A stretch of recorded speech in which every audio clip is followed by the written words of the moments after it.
The House of Mystery presents Inside Writing, the radio show where authors discuss their writing process in all genres. Welcome back into the House of Mystery. And I'm your host today, Al Warren, as most days, and Martini Maker is here. I am right here. Thanks, Al. He's just getting the cocktails ready. We're going to need them. We're talking to a guy from Canada. And he's written some horror. The book we're focusing on will be Shelter for the Damned. And the guest is the author, Mike Thorn. Thank you for being here, Mike. Thanks so much for having me, guys. Do I get one of those martinis, too? Is there any way we can that happen? Well, we'd love to, but you're on lockdown, so. That's right. That's it. It's Easter lockdown. It's all over. How is that for a horror writer like you? When you get into this last year and a bit where, all the crazy stuff going on. I guess most of it's across the border, the craziness, but still with the shutdown and the pandemic and people dying and all this sort of stuff, does that sort of seep into your writing?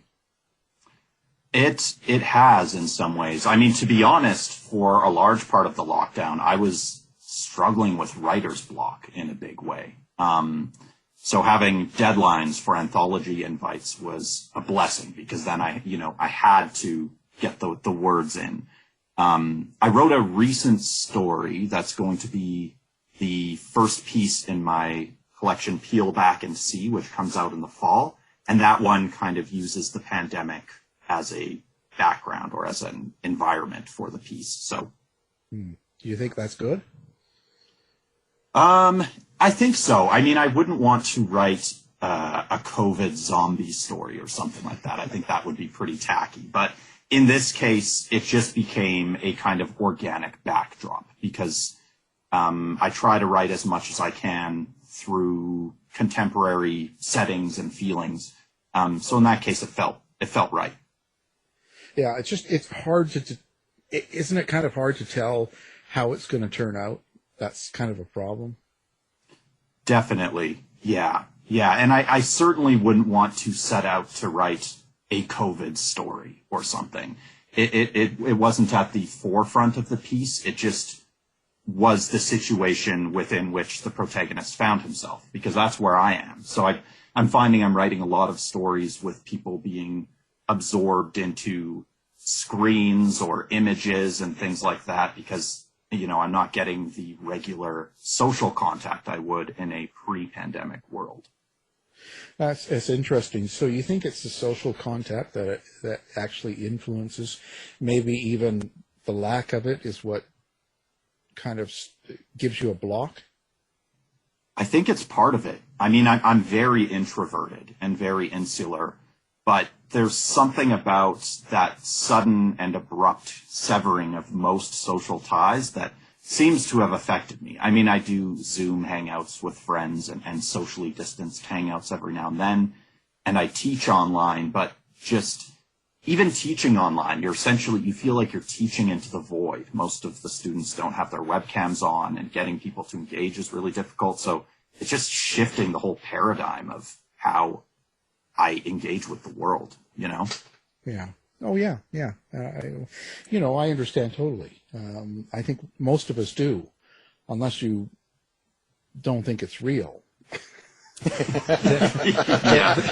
Then you're sort of living somewhere else and you sort of have different things going on around, right? So it maybe not affect you.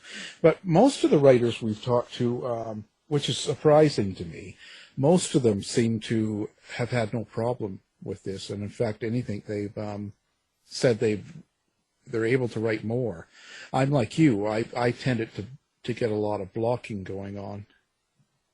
That's interesting. Yeah, I mean, I've enjoyed the solitude. I feel like I'm reading a lot more. But yeah, in terms of writing productivity, I do think there's been a bit of a dip. I'm finding my way back into it, and there are workarounds, but it's definitely more work. I think there's just this kind of lethargy that sets in with the sameness of every day. for me anyway. Yeah, well, for me, I just feel like it's forced. So, some of the books I have contracted for publishers, I've just been going through the motions and doing it, but they don't mean as much to me, which is, so that doesn't mean don't buy them, people. It just means, it just means I'm less in touch with them. How's that? Boy, I'm blowing it for myself here. Wow. So how did it start for you? You getting into this writing world, and I mean this in the part of where you actually, what was the one point when you actually felt confident enough to decide, well, I can write and get something published? Good question. I think those are two different questions. The question about when was I confident enough to write? I think I always had a kind of propensity to write. So for as long as I can remember, I've always been writing. But in terms of submitting for publication, early in my undergrad, I was writing some pretty shoddy poetry, and I had the youthful naivete to send some of that stuff out. My first short story sale was not until 2015. I sold a story called Long Man to an anthology called Creepy Campfire Stories for Grown-Ups. And throughout my graduate degree, I wrote a ton of short fiction, and it became a kind of outlet for me to process a lot of the dread and anxiety I felt surrounding academic environments and just the contemporary state of things. But interestingly, Shelter for the Damned, I wrote the first draft before any of my short fiction. I wrote most of the rough draft in my early 20s and then just reworked it substantially over time. So I kind of started backwards. I started with a novel and then, dove into the short form. Do you have an outlook, like, how do I say this? So when you're writing a book, is there something you want to get across to people that isn't related to the story? I never go into a piece with a certain message in mind.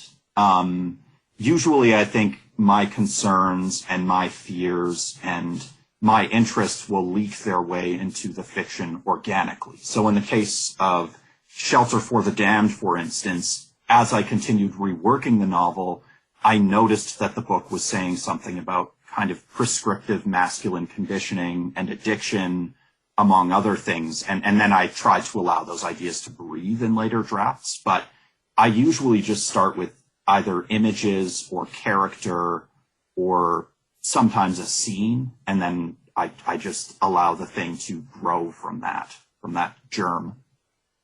So do you write your scenes or your locations as characters themselves?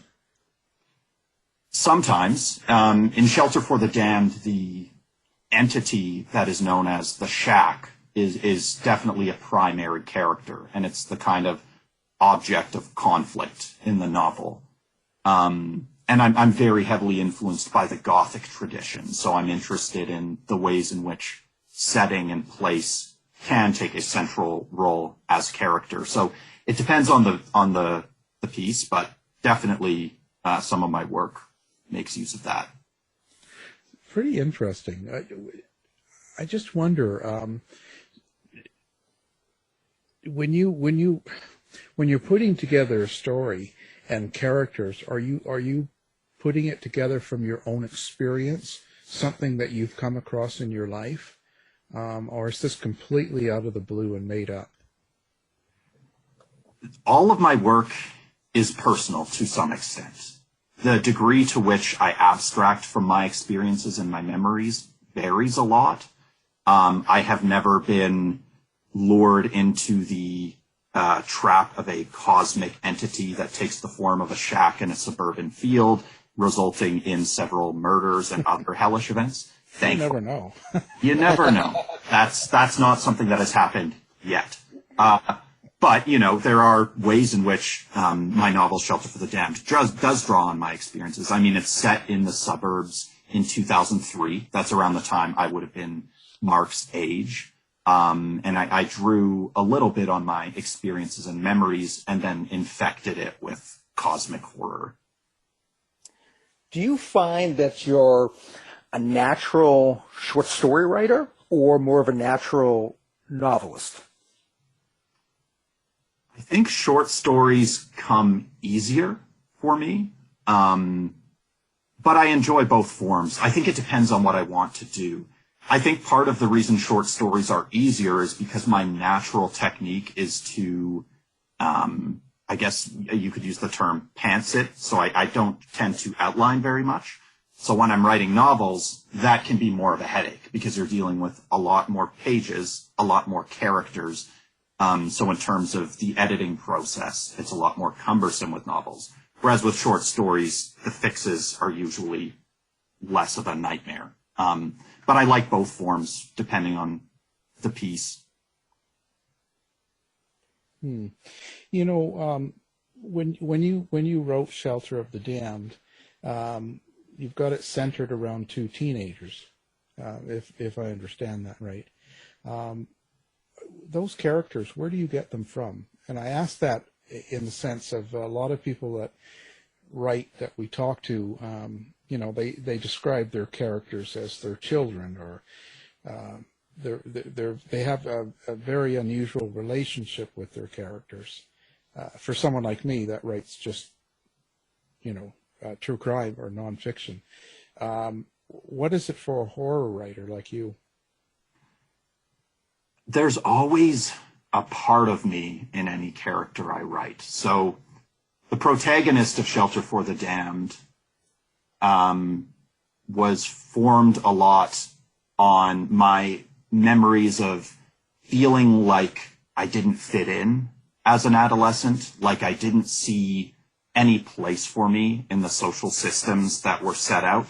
So I looked at the environments and the frameworks in front of me, whether it be school or any kind of social system. I was just like, I don't see myself going anywhere. And I drew a lot on the anxiety and the anger that came from that feeling. And I just tried to put myself back in that place as much as possible. The same is true for the other primary characters in the novel, Scott and Adam and Madeline. All teenagers, but they all come from some aspect of my teenage experience, my teenage memories. Although none of them is me, they all have a fragment of me in them. Sure, you tell us that now, but but you know, the thing is, there's something that when you say some of you, a little of you is in the character or characters and the story itself. It brings back something from a memory or comes from a memory or whatever. But when you do that, because of what you're writing, it's still, you know, it's dealing with emotion, it's dealing with fear, it's dealing with a lot of feelings. So in a way, I guess you're kind of making yourself vulnerable by writing about your own experiences. Like you're putting some of your own feelings that you had through something and sharing them. Does that sort of make you feel vulnerable when you actually put it out for the public to read? Always, yeah, absolutely. I think, and my assumption is that most creative people feel that when they put their work out there in the world. Especially, you know, I think some creative people say they don't read reviews. I imagine most do. So it's especially vulnerable to be put in a position of reading negative reviews and things like that. I mean, they're there and they're there for a reason. But yeah, it's always extremely nerve-wracking because actually, one of the ways I frame my fiction is that it's not an attempt to offend the reader or assault the reader. I think some horror writers actually would describe their work that way. Mine is a kind of defensive process where I'm trying to ward off the things that frighten me or exorcise my demons, clean out my closet, so to speak. So yeah, it's a super vulnerable position to be in. Absolutely. So you see, and that's kind of comes back to the confidence part. So when you actually become a writer, like you are, and you start actually doing the job well, so to speak, because you have to put yourself into it and put yourself out there. Where does that confidence come from, or what is it that allows you to do that? I just have to lie to myself and cut out all the negative voices, try to put a stopper in the anxiety, the imposter syndrome, the depression. That's all stuff I have to battle with. But ultimately, I think the thing is, the only difference between someone who writes and makes something out of it and someone who doesn't is that the person who writes does it. So you just, at some point, you have to find a way to shut out all of that noise and just do the work. And that's a big challenge. I don't mean to understate how much of a challenge that is, but yeah, it's just, it's a matter of doing it. And for me, a big way of combating those negative mental forces is to be creatively productive. So it's a kind of, I don't know, a weird circle or something like that. Yeah. And it never goes away. I mean, I'm 59 here and 20 books out, and I still have the same anxieties, the same imposter syndrome that comes back, the same involvement with critics, so to speak, as I did the very first book. So something to realize that it just never goes away. You're going to die unhappy. It's all part of the fun. Yeah. So just so you know, don't think that it's going to get better. It's not. So when you go back to the very first things you've ever written that you've kept, and you look at it, do you ever critique yourself, or do you ever kind of think, I would rather rewrite that?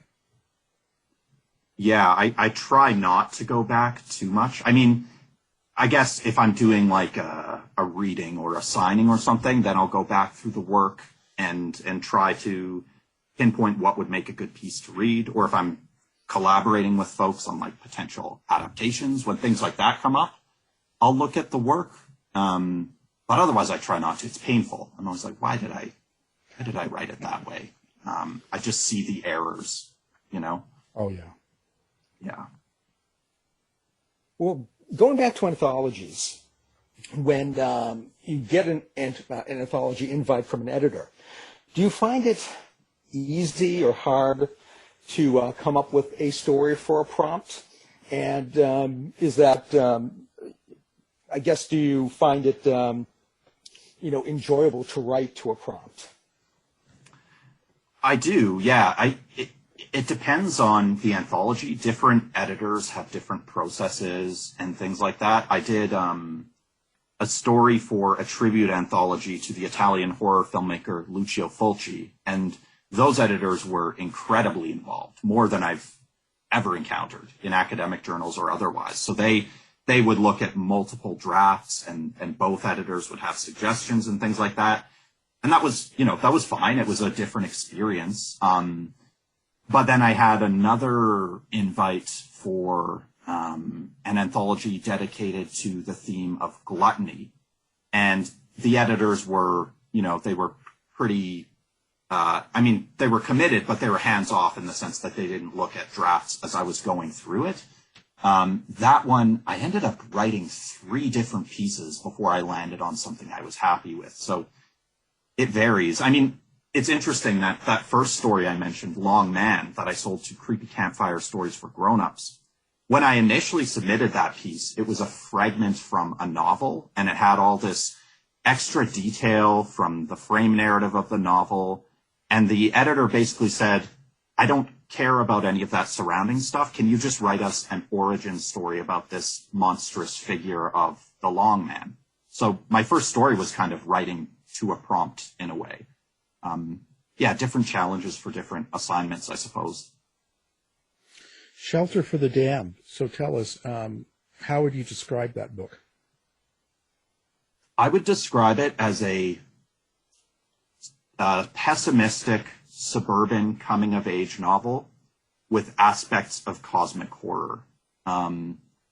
It's heavily influenced by two writers who wouldn't normally fall under the definition of horror, Hubert Selby Jr. and Jim Thompson, particularly the way those writers align their narratives with protagonists who are consumed by their own demons. So I became very interested in the possibility of writing a coming-of-age narrative that doesn't result in any kind of positive transformation. In fact, it's a decline. It's this kid who does not see any room or space for himself in this world that he's entering, and it all goes to hell. You know, he is damned in a sense. Sounds like my story. Getting my information out there. So what do you consider horror? Like what's horrific for you? I mean, the things that tend to scare me are real world threats, like the state of ecological catastrophe in the world, the fact that someone like Donald Trump can be elected president of the United States, the awful things that human beings do to each other, the ways that negotiations of power, especially when money is involved, result in terrible things. That stuff scares me. I actually find horror books and films quite comforting usually. You think that's because it's not as real? And I mean, it's just not as direct. Like, you know, when you say Donald Trump gets in, that actually is happening. It's here, you know, and or it's happened. But, you know, or ecological or global warming or things like that. It's tangible. It's something that is existing, you know, like the pandemic. Whereas in the book, it's not so direct. Yeah, I think the horror genre offers a way for us to process and engage with real-world horror. I mean, primarily, I think what defines the horror genre is its self-defining affect. So it's the project of horror is to horrify, just to define it as broadly as possible. And then within that affective framework, there are so many different possibilities and subgenres and approaches. But I think at the foundation, that's what it's about. Going back to cosmic horror, do you have any favorite cosmic horror authors, and how have they influenced you? Yeah, absolutely. I mean, I'm influenced by the granddaddy, H.P. Lovecraft, in a major way. He was probably the biggest influence on Shelter for the Damned in terms of the cosmic horror angle, but I was also inspired by people like William Hope Hodgson. Algernon Blackwood, I would say, is more weird horror, but I think there are elements of cosmic horror in his fiction. And Kathy Koja, her debut novel, The Cipher, I think also draws on that tradition. Ditto for Stephen King, something like It, I think, has elements of cosmic horror in that. So those were the people who consciously inspired this book in terms of cosmic horror. Where else do you get your influences from other than some of those writers? Is there art, music, or Donald Trump? Like, where do you get your influence from?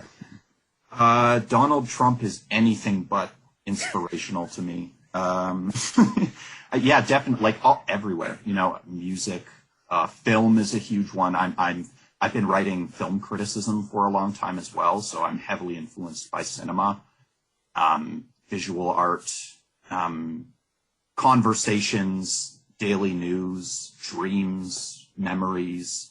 I just draw on everything. You kind of, as a writer, you train yourself to be a bit of a sponge and just soak up everything you can.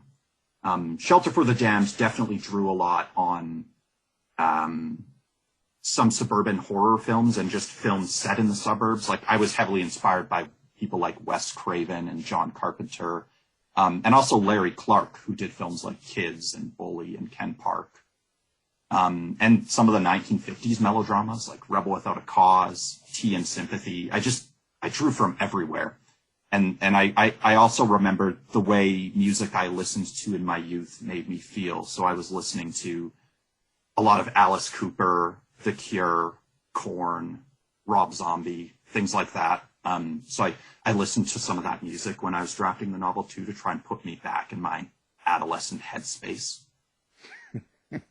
Are you able to write with music on, or do you have a hard time? I know I have a hard time writing with too many lyrics, or maybe too much of a beat. It seems to, I guess, drown out the voices in my head.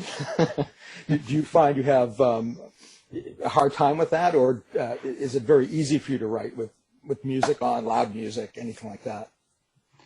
Usually I'll listen to something where the lyrics are either non-existent or indecipherable. So I'll either listen to ambient and drone and classical, like Brian Eno or Eric Satie, or I'll listen to like death metal or grindcore, like Carcass or Obituary, where you can't understand what they're saying.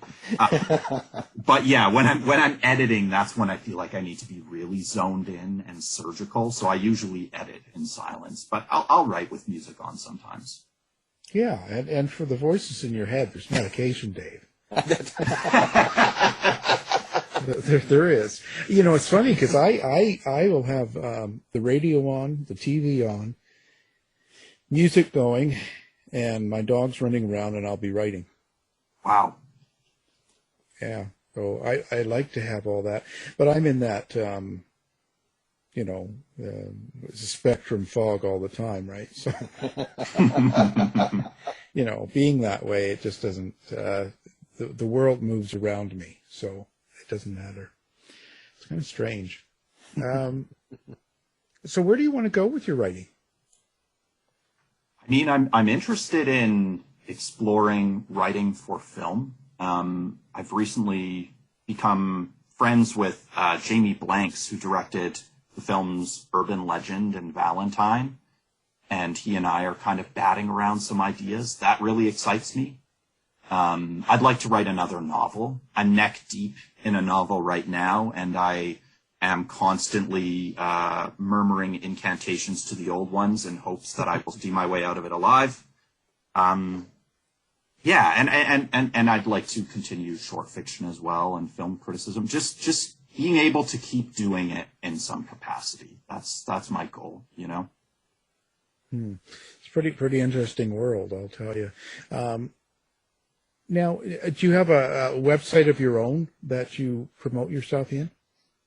Yeah, my website is MikeThornWrites.com. I'm also on Twitter at MikeThornWrites. I'm on Instagram at MikeThornWrites as well. I'm on Goodreads, Letterboxd, Facebook. I'm all over this strange world we refer to as the internet. If you want to find me. Tinder, Grindr, any of those? No comment. No comment. YouTube, Instagram private channel. No. I'll tell you, it's it is an interesting. What do you think of the publishing world now that it's so open? There's so many small publishers and self-publishing and all this stuff going on. Do you think it's made it better, or do you worry about it a little bit? I think it's probably, in terms of the ratio of good to bad fiction, I would imagine it's probably the same as always. There's just a lot more of all of it. So there's a lot more bad stuff, but I think there's a lot more good stuff too, that's able to get out there through those avenues. Thankfully, I've recently signed on with an agent, and that has been really helpful because she's able to help me navigate that world.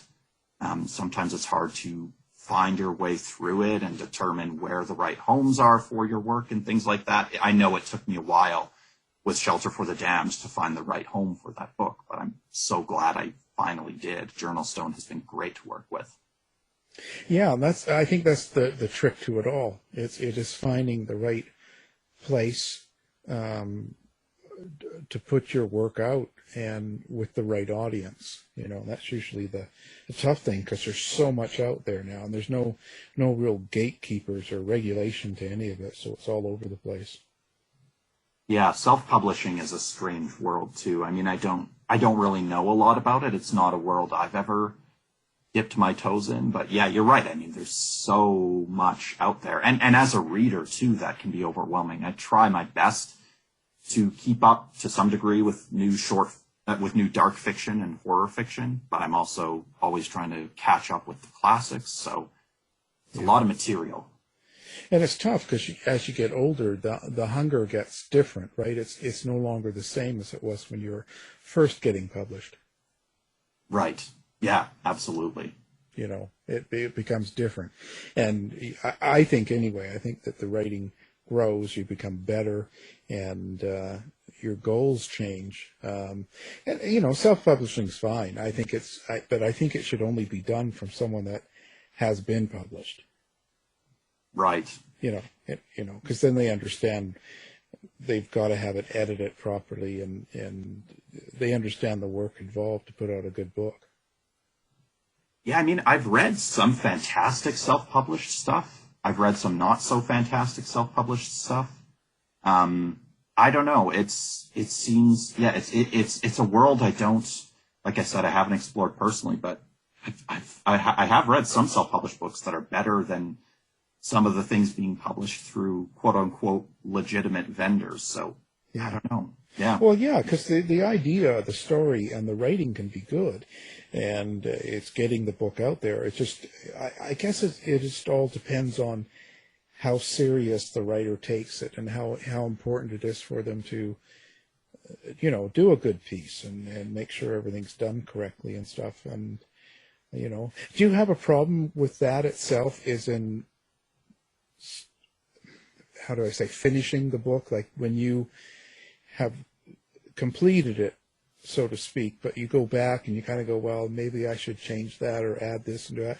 Do you have a point where you just have to say that's enough?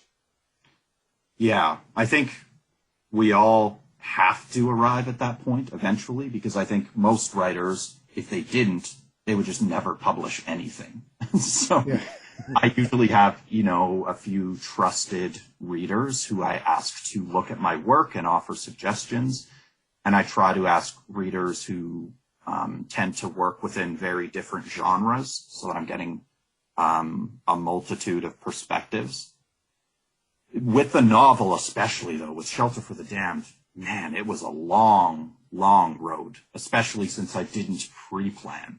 Actually, the first draft of the novel was written kind of like an epic prose poem. I was too liberally inspired by the aforementioned Hubert Selby Jr., so I didn't use any punctuation aside from commas and slashes, and I had these concrete poetry sections where I would build the focal shack out of commas and slashes.